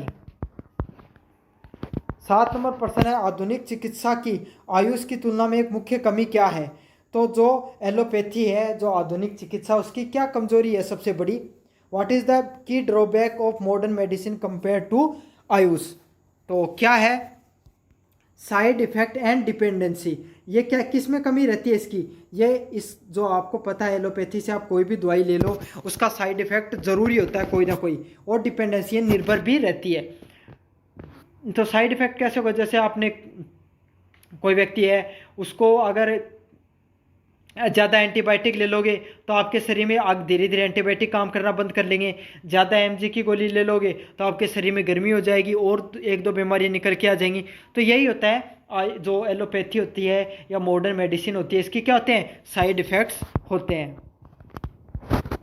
अगले वाला प्रश्न है, what is anti hypertensive drugs used for. तो एंटी हाइपरटेंसिव जो दवाइयाँ होती है उसका प्रयोग कब क्यों किया जाता है। तो इनका प्रयोग किया जाता है लोअर ब्लड प्रेशर से संबंधित, मतलब कोई इंसान को रक्तचाप कम करना, कोई को बीपी हो गई है तो उसको कौन सा देंगे, एंटी हाइपरटेंसिव दवाइयों का उपयोग किया जाएगा लोअर ब्लड प्रेशर के लिए। समझ में आ गया। एंटी हाइपरटेंसिव दवाइयों का प्रयोग किस लिए किया जाता है, लोअर ब्लड प्रेशर के लिए। 9 नंबर प्रश्न है, which of the following belong to the vitamin C rich foods. तो विटामिन सी से भरपूर जो खाना होता है उसमें क्या होता है, उसमें कौन सा, तो खट्टी चीज़ें होती हैं, उसके अंदर विटामिन सी होता है, आपको पता है। तो इसमें से कौन सा ऑप्शन है जो खट्टी चीज़ से संबंधित है, संतरा हो गया, ये अपना आपका, तो खट्टी चीज़ों के अंदर हमेशा क्या होता है, विटामिन सी होता है। 10 नंबर प्रश्न है, what is the function of anti coagulants. तो एंटी कोगुलेंट्स का क्या कार्य होता है, तो कोगुलेशन किससे संबंधित होता है, जो रक्त का थक्का होता है, थक्के को कोगुलेशन बोलते हैं। तो थक्का जमने से संबंधित होता है। क्या करता है, प्रिवेंट ब्लड क्लॉट्स, तो ब्लड क्लॉट बनने से रोकता है। तो काफ़ी लोगों के लिए क्या होता है, जो खून होता है वो काफ़ी ज़्यादा मोटा होता है और उनके शरीर में जो खून है वो धीरे धीरे जमना शुरू हो जाता है। तो उसको रोकने के लिए एंटी कोगुलेंट्स का प्रयोग किया जाता है, ताकि वो रक्त के थक्के जमकर अगर हार्ट में कहीं ब्लॉकेज आ गया और हार्ट अटैक आ सकता है, उससे बचने के लिए क्या, एंटी कोगुलेंट्स का प्रयोग किया जाता है, ताकि वो ब्लड क्लॉट को बनाने से रोके। विच class of drugs help with breathing difficulties in asthma. तो दमा में सांस की तकलीफ में कौन सी दवा सहायक होती है, तो कौन सी दवा सहायक होती है, उसको क्या बोला जाता है, बोला जाता है ब्रोंकोडायलेटर्स। तो ब्रोंकोडायलेटर वो नहीं देखा आपने, पंप जिसको अपन बोलते हैं, जो कोई अस्थमा वाला बीमार होता है उसको क्या दिया जाता है, उस पंप को खींचने के लिए दिया जाता है, तो उसे क्या बोला जाता है, ब्रोंकोडायलेटर्स के नाम से जाना जाता है। 12 नंबर प्रश्न है, which vitamin is essential for bone health. तो आपको पता है बोन हेल्थ के लिए कौन सी विटामिन आवश्यक होती है, विटामिन डी है वो आवश्यक होती है। तो कोई भी व्यक्ति है जिसको अगर उसकी बोन है वो कमज़ोर होने लगी है, कट कट के आवाज़ आने लगी है, तो उसको कौन सी विटामिन खानी चाहिए, विटामिन डी खानी चाहिए ज़्यादा से ज़्यादा। और विटामिन डी किस में होती है, सूरज की किरणों में होती है। तो इसलिए कहा जाता है व्यक्ति को, जो सूरज जब उगता है तो उसकी थोड़ी देर हमेशा जो धूप है वो लेनी चाहिए। What is the primary use of sedatives. तो सेडेटिव्स का मुख्य उपयोग क्या होता है, तो सेडेटिव्स होते हैं उनका मुख्य उपयोग क्या होता है, एंजाइटी एंड इंड्यूस स्लीप। ये क्या करता है, चिंता कम करता है और नींद लाने का काम करता है। तो आपने देखा होगा जिनको चिंता ज़्यादा रहती है, दिमाग में अलग अलग प्रकार के थॉट आते हैं, उनको क्या करता है, डॉक्टर नींद की दवाई दे देता है, और उस नींद की दवाई को क्या बोलते हैं, सेडेटिव्स बोलते हैं। अगले वाला प्रश्न है, इम्यूनोप्रेसिव्स दवाएं drugs are commonly prescribed for. तो इन सब दवाओं का प्रयोग कहाँ किया जाता है, तो प्रिवेंट ऑर्गन्स ट्रांसप्लांट रिजेक्शंस। तो अंग प्रत्यारोपण अस्वीकृति को रोकने के लिए इन सब का प्रयोग किया जाता है। Which approach is better for chronic lifestyle disease like diabetes and hypertension. तो मधुमेह और उच्च रक्तचाप जैसी जीवन शैली रोगों के लिए कौन सा दृष्टिकोण बेहतर है, तो कंबाइन इंटीग्रेटिव अप्रोच, संकेतिक संयुक्त दृष्टिकोण। मतलब आपको सभी बीमारियों, सभी दवाइयों का या सभी प्रकार की जो चिकित्सा प्रणाली उसका प्रयोग में कर लेना चाहिए। जैसे आपको क्या करना चाहिए, थोड़ा बहुत एक्सरसाइज भी करना चाहिए, योग भी करना चाहिए, थोड़ी बहुत आपको आयुर्वेद अगर की दूध काढ़ा वगैरह या फिर खाने पीने का ध्यान में रखना चाहिए, आयुर्वेद का उपयोग हो गया, एलोपैथी की दवाइयाँ उनका भी प्रयोग में लेना चाहिए। तो इसके लिए कंबाइन इंटीग्रेटिव अप्रोच है, जो संतुलित संयुक्त दृष्टिकोण को अपनाना चाहिए आपको। यूनिट नंबर 3 है, उससे संबंधित अब आप महत्वपूर्ण प्रश्न को करेंगे। Which class of the natural compound does the scopolamine belongs to. तो इस सोको इसको फ्लेमिन बिलोंग किससे करता है, तो कौन से प्राकृतिक यौगिक से संबंधित है, तो एल्कोलॉइड से संबंधित है आपका सोकोपोफ्लामिन। तो सोकोपोफ्लामिन किससे संबंधित है, एल्कोलॉइड से संबंधित है। अब देखो यूनिट नंबर 3 है, इसमें पूरी भर भर के सामने आज दवाइयों के नाम आएंगे, केमिकल्स के नाम आएंगे, आपका होने वाला है एकदम अच्छा सा दिमाग खराब। लेकिन मैं आपको ट्रिक्स के साथ कुछ चीज़ें ज़रूर बताऊंगा। तो क्वानिन क्या होती है, तो क्वानिन का प्रयोग किसके लिए किया जाता है, मलेरिया के। तो आपको पता है आदमी के जब मलेरिया हो जाता है, एंटी मलेरिया के लिए इसका यूज किया जाता है। तो आदमी क्या करता है, कुरुन कुरुन करता है। कुरुन कुरुन का अर्थ समझ गए आप, मारवाड़ी का भाषा है। इसका अर्थ क्या है, कोई इंसान जब बीमार हो जाता है तो उसका शरीर से वो दुखित है, वैसे नहीं कहता हाय राम, तो ऐसे समझ रट लो आप, क्वेनिन कू कू करेगा अगर किसी इंसान को मलेरिया हो जाएगा तब। Taxol is use primarily in the treatment of, तो टैक्सोल का प्रयोग किसके लिए, रोग को उपचार के लिए होता है, तो कैंसर के लिए। तो आपको पता है, समझ लो उसने भगवान को टैक्स नहीं दिया इसलिए उसको क्या हो गया, कैंसर हो गया है। समझ में आ गया, टैक्सोल को समझ लो टैक्स से, उसने अगर टैक्स नहीं दिया था पिछले जन्म का, इसीलिए उसको क्या हो गई, बहुत गंभीर बीमारी कौन सी हो गई, कैंसर जैसी गंभीर बीमारी हो गई है। तो आपको इसको इस ट्रिक से याद कर लेना है। अगले वाला पॉइंट है, which plant derived compound is use to reduce the inflammation and oxidative stress, मतलब इनमें से कौन सा पौधे से प्राप्त यौगिक सूजन और ऑक्सीकरण तनाव को कम करने के लिए उपयोग में किया जाता है। तो कोई भी सूजन और ऑक्सीजन का तनाव कम करने के लिए किसका प्रयोग किया जाता है, कुरुमाइन। तो कुरुमाइन है, उसका प्रयोग किया जाता है ऑक्सीजन व तनाव को कम करने के लिए। अगले वाला प्रश्न है, which following found in the opium has strong energetic effects, तो जो मॉर्फिन होता है, अफीम होता है, उसको एक दर्द निवारक दवाई के रूप में प्रयोग किया जाता है। ठीक है, तो इसका क्या होगा आंसर, मॉर्फिन। मॉर्फिन को ओपियम में होता है ना, ओपियम अफीम में, उसको मॉर्फिन मिला जाता है, उसके अंदर मॉर्फिन मिलता है। तो आपको पता है ऐसे समझ लो, जो आपको पता है अफीम होती है ना, अफीम होती है, तो अफीम का पौधा कुछ ऐसा होता है, इसके ऊपर अफीम लगती है। तो ऐसे समझ लो मोर है, वो अफीम को खाता है इसके डंडे के ऊपर बैठ करके।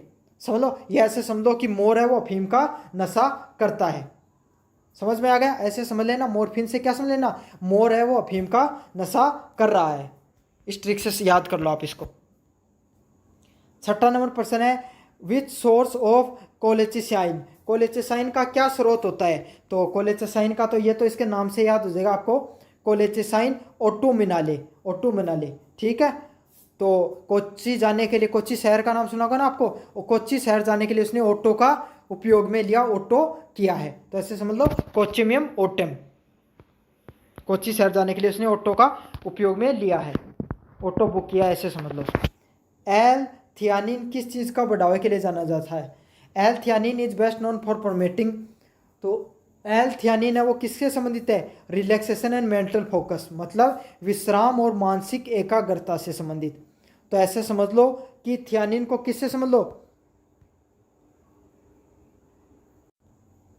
थियानिन को ये समझ लो आप थैले से, कि वो तो भाई एकदम थैला आदमी है जो हर आदमी हर कहीं पे सो जाता है। समझ में आ गया, तो उसको विश्राम से समझ लो कि वो तो भाई एकदम थैला आदमी है, हर कहीं पे सो जाता। तो थियानिन को थैले से याद कर लो, थैले एकदम थैला मतलब एकदम ऐसे मूर्ख आदमी है, या फिर ऐसे ही जो पड़ा रहता है उसको, वो हर कहीं पे विश्राम करने लग जाता है।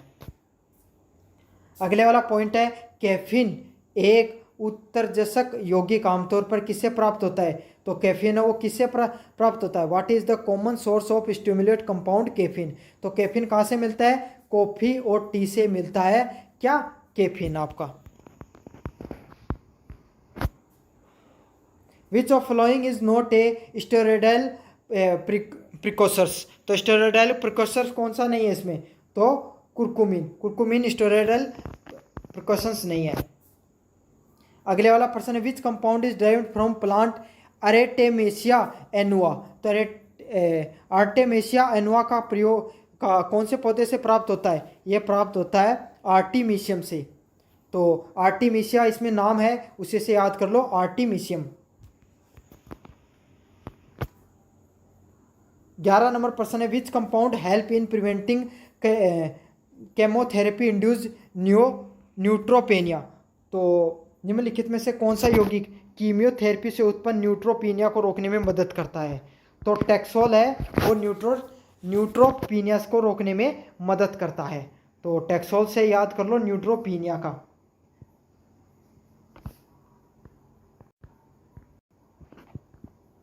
तो ऐसे याद करो, टैक्सोल को आप किससे याद करो? एल्कोहल से याद करो। तो एल्कोहल को वो पीना चाहता है, ठीक है। टैक्सोल को किससे याद करो? ओल है ना लास्ट में, तो एल्कोहल में भी ओल होता है और टैक्सोल में ओल है, तो इसे याद कर लो कि न्यूट्रोपीनिया एल्कोहल है, वो न्यूट्रोपीनिया वो एल्कोहल को पीना चाहता है। समझ में आ गया? देखो ऐसी ट्रिक बनेंगी, इसमें कोई और कोई लॉजिक तो होता नहीं है आपको याद करने के लिए, क्योंकि आप इसमें से अधिकतर होंगे वो आर्ट के स्टूडेंट और चाहे साइंस के, तो उनको भी नहीं आती ये सब चीज़ें। तो कैफीन एक्ट मेनली है जे, तो कैफीन एक किसका काम करता है? तो कैफीन काम करता है एक स्टिमुलेंट का, उत्तेजक का। मतलब कैफीन जब आप लेते हो ना, कॉफ़ी के अंदर भी कैफीन होता है, चाय के अंदर भी कैफीन होता है। तो आप चाय पीने के बाद में आपको जो फुर्ती महसूस होती है ना, आप कहते हो एक कप चाय कह लीजिए, मैं तो थोड़ा सा क्या होगा, मेरा शरीर थका थका सा महसूस कर रहा है, तो चाय पीने के बाद में आप में एकदम ऊर्जा आ जाती है। वो कैसे आ जाती है? क्योंकि चाय के अंदर क्या होता है? कैफीन होता है, और कैफीन एक उत्तेजक होता है, समझ गए, जो आपके शरीर के अंदर ऊर्जा भर देता है। एक वो भी एक नशा ही होता है कैफीन के अंदर भी। अगले वाला प्रश्न है, the alkaloids atropines is clinically used for. तो एल्केलाइड एट्रोपिन की चिकित्सक उपयोग किसके लिए किया जाता है?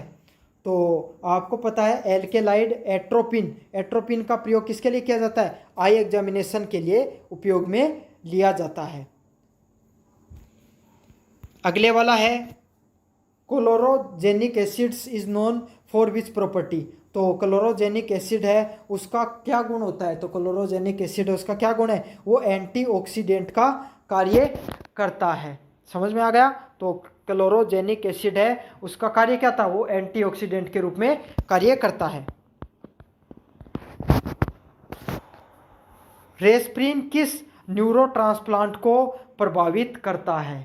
तो जो रेस्प्रिन है ये किससे संबंधित होगा? डोपामिन से संबंधित होगा। तो डोपामिन आप समझ में आ गया क्या होगा? आपके जो अच्छी फीलिंग आ रही है, गुस्सा आ रहा है आपको, कभी इमोशनल हो गए, कभी आपको कॉमेडी मतलब हंसी वाली फीलिंग आ रही है, तो ये सब चीज़ें किससे संबंधित होती हैं? डोपामिन हार्मोन से संबंधित होती हैं। तो ये इसको कंट्रोल करने का काम कौन करता है? एस्प्रिन है वो काम करता है। तो aspirin act as a by affecting its neurotransmitter, किसके? डोपामिन को कंट्रोल करने का कार्य कौन करता है? रेस्प्रिन वो कार्य करता है। तो अब अपन बढ़ते हैं यूनिट नंबर 4 की तरफ, आखिरी यूनिट है ये। What is the immediate action when a person is having a heart attack. तो कोई भी व्यक्ति है उसमें अगर हार्ट अटैक आ गया है तो उसको तत्काल क्या करना चाहिए? तो आपको तत्काल क्या कार्य करना चाहिए अगर के कोई व्यक्ति को हार्ट अटैक आ गया तो उसके लिए? तो आपको क्या करना चाहिए? Give aspirin and call emergency services. तो एस्प्रिन नामक दवाई आती है, जो कोई भी व्यक्ति हार्ट से संबंधित उसको क्लॉट बन गया है या हार्ट से संबंधित कोई समस्या हो गई तो उसको दूर करने के लिए कौन सी दवाई दी जाती है? एस्प्रिन नामक दवाई दी जाती है। तो आप सबसे पहले उस व्यक्ति को एस्प्रिन दो और तुरंत है वो हॉस्पिटल के लिए एम्बुलेंस को कॉल कर दो। आप ऐसे नहीं कि वेट कर रहे हो कि सही हो जाएगा, नहीं। आपको पता है जो हार्ट अटैक जैसी बीमारियां होती हैं उनके लिए पहला 1 घंटा बहुत ज़रूरी होता है इमरजेंसी सर्विसेज प्रोवाइड कराने के लिए। अगर 1 घंटे में उन्हें अच्छे से इलाज मिल गया तो वो व्यक्ति बच सकता है, वरना क्या होता है? मृत्यु को भी प्राप्त हो सकता है। 1 घंटे को गोल्डन आवर के नाम से जाना जाता है हार्ट जैसी बीमारियों के लिए। दूसरे नंबर प्रश्न है, which of the followings are the symptoms indicate a stroke. तो कौन से लक्षण है जो स्ट्रोक का संकेत देते हैं? तो कोई व्यक्ति है जिसको हार्ट स्ट्रोक आ गया, ये भी ऐसा ही होता है, तो उसमें क्या क्या संकेत मिलेंगे आपको? तो उसके संकेत होते हैं अस्पष्ट बोलना व चेहरे का झुकना। तो अगर कोई व्यक्ति को हार्ट स्ट्रोक आ रहा है तो इसका मतलब क्या है? वो उसकी बोली है वो लड़खड़ाने लग जाएगी और उसका चेहरा आगे की तरफ झुक जाएगा और शरीर है वो स्थिर पड़ना शुरू हो जाएगा, मतलब एकदम सुन्न आने लग जाएगी उस व्यक्ति को। तो ऐसे लक्षण अगर आपको कोई भी व्यक्ति के अंदर दिखाई दे अचानक से तो समझ लेना उसको हार्ट स्ट्रोक आया है और आपको उसको मेडिकल सहायता देनी चाहिए। तो इसमें क्या होगा? Slurred speeches and facial dropping. 3 number प्रश्न है first aid for a bleeding wound indicates. तो खून बहने वाली चोट का प्राथमिक उपचार क्या होता है? तो अगर कोई भी जगह पर आपके कट लग गया और खून बह रहा तो आप क्या करोगे? उसके ऊपर आपको कोई कपड़ा बांध देना है या दबाव लगा देना है ताकि वो खून है बहने से रुक जाए। तो आपको क्या करना है? उसको applied pressure with a clean cloth, मतलब साफ कपड़े से उस पर क्या करना, आपको दबाव डालना है ताकि गंदगी, ऐसा नहीं गंदा कपड़ा नहीं लेना, गंदा कपड़ा लोगे तो इससे क्या होगा, बैक्टीरिया वगैरह फैलने का चांस रहता है और रिएक्शन होने का चांसेस रहते हैं। साफ कपड़ा लेना है और उससे दबाव से उसको दबा दो ताकि ब्लड क्लोटिंग है वो हो जाए और ब्लड है उसका फ्लो रुक जाए। ठीक है। अगले वाला प्रश्न है छोटे which natural item is traditionally use to the soothe minor burns. तो छोटे जलने के घावों को शांत करने के लिए किस पारंपरिक रूप का उपयोग में किया जाता है? तो एलोवेरा जेल का। तो अगर आपके कोई छोटा मोटा अगर जलन हो गई या जल गया आपका हाथ वगैरह तो आप किसका, कौन से प्राचीन जड़ी बूटी का प्रयोग में करते थे लोग? तो किसका प्रयोग करते थे? एलोवेरा का। तो एलोवेरा का जो पौधा था उसका तो रस होता है वो थोड़ा सा लगा लोगे तो आपको बहुत ज़्यादा शांति मिल जाएगी। और अगर आपके जलन वगैरह की समस्या होती है, अगर हाथ वगैरह जल जाए तो आप उसको क्या कर सकते हो, ठंडे पानी से भी धो सकते हो ताकि आपका जो हाथ है वो जला है, वहाँ पे जो मसल्स है वो एक्टिव हो गई और थोड़ी कूल डाउन हो जाए और आपका जो जलन है वो बर्न है वो आपको थोड़ी कम महसूस हो। तो पता चल गया आपको क्या करना चाहिए, ठंडे पानी से धोना चाहिए और एलोवेरा जेल का भी प्रयोग आप कर सकते हो इसके अंदर। अगला नंबर प्रश्न है what is the common cause of choking in childrens. तो बच्चों में घुटन की समस्या का कारण क्या होता है? तो इंजेक्टिंग स्मॉल टॉयज और फूड। तो आपको पता, आपने भी बचपन में कभी ना कभी कोई ऐसी चीज़ निगल ली होगी जिसके वजह से आपका गला वो चोक हो गया होगा। कैसे बच्चों को रुपए नहीं देते हैं क्योंकि कहते हैं कि वो निगल जाएगा, या फिर कोई कॉइन या कोई गुठली वगैरह हो गई बेर की वो निगल गया होगा। तो यही होती है बच्चों के अंदर जो चोकिंग की समस्या बहुत ज़्यादा देखने को मिलती है क्योंकि बच्चों को नासमझ होते हैं, उन्हें ज्ञान नहीं होता और वो क्या कर लेते हैं, छोटे छोटे कोई टॉयज़ हो गया, फूड आइटम हो गया, उसको क्या कर लेते हैं, अपने इंजेक्ट कर देते हैं और उनकी फूड पाइप होती है वो भी क्या होती है, उतनी डेवलप नहीं होती है, छोटी रहती है, तो चीज़ें फंस जाती हैं उनकी गले में। छठा नंबर प्रश्न है what is the immediate response of fainting. तो बेहोश होने पर तुरंत तत्काल क्या करना चाहिए? तो जो व्यक्ति बेहोश हो गया उसको let them down and raise their leg. तो कोई भी व्यक्ति है उसको लिटा देना चाहिए और उसके पैर ऊपर कर देने चाहिए। तो कोई व्यक्ति है अगर वो बेहोश हो जाता तो उसके क्या हुआ, उसके जो दिमाग है, मस्तिष्क है, उसमें खून की सप्लाई है, ब्लड सर्कुलेशन है वो अच्छे से कार्य नहीं कर रहा, खून मस्तिष्क तक नहीं पहुंच पा रहा है। तो आपको क्या करना है, उसके पैर ऊपर कर देने। तो पैर ऊपर कर दोगे तो खून का फ्लो है वो ग्रेविटी की वजह से कहाँ चला जाएगा, मस्तिष्क में चला जाएगा और उसको बहुत ज़्यादा राहत मिलेगी और वो बेहोशी से बाहर आ जाएगा। समझ में आ गया आपको? छठे नंबर प्रश्न। सातवां नंबर प्रश्न है सांस फूलने की स्थिति में कौन सी पारंपरिक जड़ी बूटी सहायक हो सकती है। तो कोई व्यक्ति का सांस फूल रहा है तो उसको कौन सी जड़ी बूटी का प्रयोग लेना चाहिए?